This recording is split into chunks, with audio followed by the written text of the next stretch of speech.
But what I do think is that people have the right to understand what they are buying.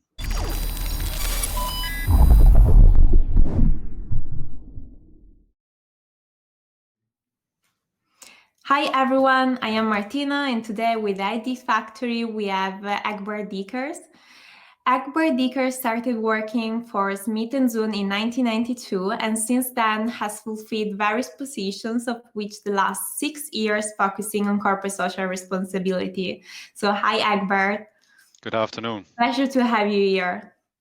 Egbert, in his current role as Global Director of Sustainability, is making use of his wide industry experience supporting Smit Zoon in creating a socially and environmentally sustainable leather value chain. This includes developing innovative chemistry, a strong commitment to the ZDHC program involving the safe handling of chemicals in the leather value chain, and by stimulating the collaboration with international industry groups like the Leather Working Group, ZDHC, Leather Impact Accelerator, Sustainable Leather Foundation, and Leather Naturally. So today we're going to speak about sustainability in the leather value chain and chemical management. So Egbert, where are you right now? I'm working from home, taking in mind the COVID situation is meaning a lot of working from home. So based in Amsterdam, close to Amsterdam. Close to Amsterdam, a beautiful city, but I'm as well at home. So we are all stuck at home working. Yeah. And Egbert, let's tell us a little bit more about your job as Global Director of Sustainability at Smit Zoon and what your company is actually doing to make the leather value chain more sustainable. Okay, well, to start off with Smit Zoon, Smit Zoon is a 7th generation family business. This year we are celebrating our 200 year of existence, and I'm already part of that history for almost 30 years. And my job is that I'm responsible for sustainability matters within the company. And in practice, that means that I'm working together with a big team of experts within our company to ensure that we are having a lot of programs running that help us to focus on creating a socially and environmentally sustainable leather value chain. And Smit Zoon is a chemical company, so we are trying to reach that by innovating new chemistry, by innovating new processes, by the people working in our application centers, working in the service teams to our customers. But furthermore, we also try to do that by collaborating in various industry associations. And on this topic, I know that you are acting as chair of a global no-profit organization, which is Leather Naturally. Could you please tell us what's the major commitment of Leather Naturally and how your company is collaborating with Leather Naturally? Yeah. Well, our company has been collaborating with Leather Naturally almost from the beginning. That was about 10 years ago. And that was a time also that some industry partners said, okay, we need to do something for the education and for the promotion of leather. Because at that time already there were a group of industry leaders among Michael Duck from APLF, but also John Clark, Reg Henke, Mike Redwood, and several other persons. But these people already saw then that we need to do much more to educate the people about leather, to show them the beauty about leather, but also promote the leather by itself, or to promote leather, because that was not being done at that moment. And I think those people were already revolutionary at that time, because I think we have seen also in the last years that the leather industry was growing, and there was actually hardly any need to do education and promotion of leather. And that is exactly the reason, or a big part of the reason, that at this moment a lot of young consumers have no clue about leather. And in fact, many researchers have also indicated that more than 60% of young generations think that the animal has been killed for leather. And that's a total misconception, But that is the kind of things we are dealing with. And what Leather Naturally tries to do, like you said, it's a not-for-profit organization. It's an association that is trying to educate and promote leather to designers, to brands, but also to consumers. And Leather Naturally is doing that in various ways via the website, where they are having all kind of fact sheets through the social media channels, but also through the platform Matcha, matcha.com, which is a digital platform that has specifically been created to ensure that we will bring the message to young generations that they will see that leather is just a modern material, which is just part of your life. And it's also an invitation I would like to do to the whole industry, to the listeners of your of this broadcast, that yeah, I always say, and that's also a bit the motto of our company, if you make money from the leather industry, you also have an ethical duty to invest in education and promotion. And Leather Naturally is doing an interesting job for the industry. It's totally driven by volunteers, and I'm very happy that my employer Smit Zoon is giving me time also to support this association and to support the industry. Thank you, and that's an extremely important topic because leather is a natural product, and right now there is a lot of innovation and research try to identify which are the materials that are more sustainable. But what is difficult sometimes is really to get to the customers the right information for communicating what is sustainable. So I will ask you, what, in your opinion, and as an industry expert, defines leather as a sustainable product and material? I think it starts already with the origin of the material. I mean, leather is the byproduct from the food industry. And I think what we are doing is we are upcycling a byproduct into a product with longevity that can be repaired. So that is a unique thing already from leather. Furthermore, I think when you're talking about sustainable leather, you're not only talking about the fact that you're upgrading a byproduct, but it's also the way how you produce it. What kind of chemicals do you use? How much water, how much energy do you use in your production process? Are you working with the right machinery? How do you deal with ensuring that the people working in your company are working under safe conditions, under the right social circumstances, that they have a decent living, that you do a good waste treatment, a good responsible treatment of all the waste that you're generating, and but more from the starting point, it's all about reducing waste, of course. But in the end, I think sustainable leather is a full package, which is not only looking at the environmental side, but definitely also to the social side.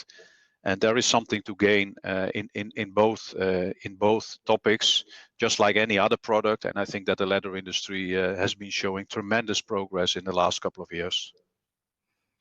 Extremely interesting, and also because if I'm right, the leather is a durable product material that has a long life. So also durability plays an important role in this perspective to define what is sustainable. If we have a final product that can last for a lot of time, you can look for it, you can care for this product and can reuse it, then of course you would, as going back to what you were saying, you would reduce waste. Exactly. Perfect. And if I have one other question, what would you say is one of the biggest issues that the leather industry is facing right now in speaking about sustainability? Talking about sustainability, I think there are a few topics. If you talk about sustainability, I think it is about chemistry, using the right chemistry, which is also one of the reasons why Smit Zoon, for instance, is also a contributor to the ZDHC, because we believe that it is important that we as a chemical company also take responsibility to provide the right chemistry to the tannery. But I think it's also about traceability. There's a big thing going on, of course, which is continuously coming back about traceability. And I think that the traceability of the hides and the skins is very important to ensure that our industry is not connected to deforestation. There is a topic going on the Amazon. Um, um, um, and what we see in that discussion is that the discussion is blown up. For sure, everything is not right in our industry, just like in any other industry. But I also think that there are a lot of emotions coming in different topics, which are doubtful if they are really helping the discussion to improve. But traceability is certainly a big thing in making the next phase in sustainability. I totally agree, also because our platform, the D platform, really works on that, trying to provide the traceability of the product and material back to the raw material producer. And I think that can be also helpful from a customer perspective. You can understand where the product comes from, what's the value chain, which are the actors that have contributed to this value chain, and also going back to what you were saying from a social perspective. So you can ensure that if the product comes from this factory, there's ethical code of conduct along the supply chain. And how your company is actually supporting on one, or if you want to tell about any of these issues, especially the chemical management, because you're specialized in this topic, to really improve the stability conditions of the value chain? No, I think the main reason how we are supporting the leather industry is that we are taking an active role in the leading leather industry associations, like the Leather Working Group, like the ZDHC, which are the major initiatives in this industry, which are really leading the way to improvement.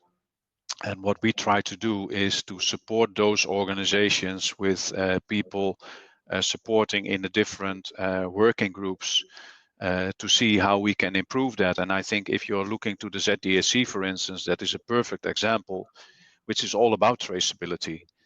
We have many of our products in the highest conformance level of the ZDHC, and we are ensuring that all our factories, all our products are coming to that level.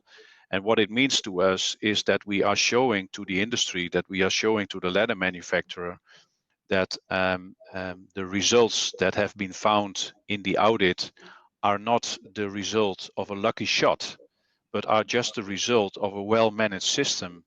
And I think it is good for the whole leather industry that brands, that leather manufacturers are increasingly asked for chemicals which have a proven record. And I think that will go on much further in the future. And there's a lot about blockchain being said at this moment. There are companies looking into that topic as well. But it will all help us to create a more traceable, more transparent supply chain, because in the end, I think we as a leather industry, we have nothing to hide. We should be much more proud about the product. We are doing many things in the right way, but still there is a lot of improvement possible. Absolutely, because we can say that we can track the product back to the raw material, but if we do not make it transparent to the customer, then there's a missing point. So also transparency from this perspective, you get to the customer with information. Which kind of information? How can a customer understand leather, which kind of different leathers? So how can a customer differentiate, for instance, the misconceptions around the topic of vegan leather, or the kind of leather that still use the word leather but then are not the same thing? So how would you explain it to a potential customer who doesn't know a lot on the topic? Yeah, well, I get always a bit nervous when I hear people talking about apple leather or synthetic leather, because leather is the material which is made from an animal skin, basta. Right. And that is also protected in several countries all over the world. And I have nothing against vegan. I think that people should make their own choices. But what I do think is that people have the right to understand what they are buying. And I think that the problem is that a lot of people who are buying vegan material, the only thing that they will know is that the product they are buying is not from an animal. But I really doubt if people would buy an alternative material, which is mostly made largely from plastic or backed up with plastic. Uh, um, um, I doubt if these people would buy that alternative material, which might be ending up in spoiling the oceans. And it can be recycled plastics, but still it is a plastic material. Leather is a natural material. Leather is a product which is having a longevity. It can be repaired. And I think that people, consumers, if they make the choice, they should make the choice based on the facts. And often these facts are not shown to the consumer. And then I'm sure that they are going regrettable choices. And so here it comes a tricky question, but maybe it's an interesting one. If you had a magic power, what would you do to make the fashion and the leather industry more sustainable? It's in a broader sense. So also the fashion industry, what would you do to really make the fashion industry going to the right direction? Yeah, that's a very challenging question, and I would wish that I have that magic power. And if I would have that, then I would ensure that leather articles would be given back the natural touch and feeling instead of putting too much finishing layers on top, which often is making it look and feel like plastic. But I would also focus on creating new business models where recyclability is included in the design, and starting trendy repair shops where people go in order to have their favorite leather bag or shoe repaired. Because ultimately, I think we should aim for a quick biodegradability of the final leather article, where we could choose the moment that we would like it to biodegrade. And I think that the challenge is to get people more emotionally connected to a bag or a shoe instead of just buying it, using it a few times, and then put it on landfill. Because leather is the perfect material for an emotional and long-term connection, as it shapes with the user, and it tends to become nicer over time. But I think if I would really look at it more for a more quicker effect, then if I would have the magic power, I would stop the lie that animals are killed for leather, because this lie is the main reason for young generations to stop buying leather articles. And as long as people eat meat, we have an ethical duty to upcycle every byproduct, including the hide and the skin. So stop the lie. I really like your answer, even because it's like moving from a fast fashion model to a slow fashion model that's endless fashion. Yeah. So, how to make it the fashion industry valuable rather than just one of the most polluting industry, and seeing it as an upcycling project, an upcycling industry that create more value from what we are using rather than destroying value. Yeah. So, final question for you, and we are done for today. Do you think that in this transition, technology can play a role? Or if not, why you don't think so? Yeah, I certainly think that technology can play a role in transitioning towards a greener economy and prevent, especially also greenwashing. And in fact, I think that technologies like, for example, blockchain can support in traceability and potentially also replace costly testing and auditing, which is done by the tannery, by the chemical industry, but also by the brands. And technology will help serious companies in doing responsible business in a more efficient way because they have nothing to hide. And next to this, I think also that digital technology is now already reshaping society.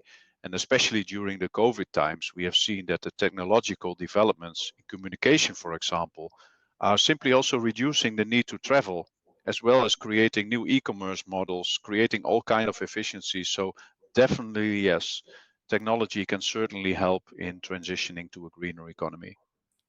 Once someone told me that technology is an enabler for change, but you need to really have the objective clear. And Yeah, as you said, me, you yeah, have clear objectives, as yeah, your magic power is really yeah, yeah, straightforward, let's say. yeah, absolutely. Thank you, Egbert. Thank you very much.